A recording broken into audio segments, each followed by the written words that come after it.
Want to learn how to recolor your image with just using a color palette? Be sure to watch till the end. So first, pick your preferred photo.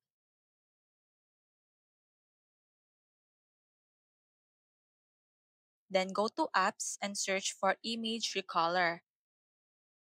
For best results, arrange your colors from lightest to darkest.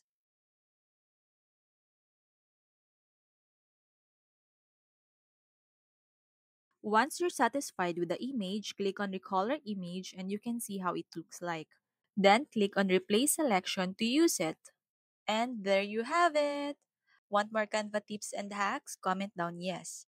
Be sure to follow my page and subscribe to my YouTube channel to stay updated. Link in the comment section. See you in my next video. Bye! Want to naturally change the facial expression of your image in Canva? I got you. Be sure to watch till the end.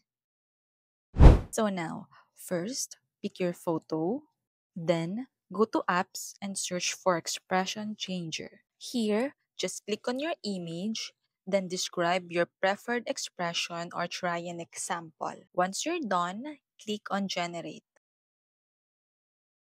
And there you go. Super easy and looks natural, right? Want more Canva tips and hacks? Be sure to follow my page. See you in my next video. Bye!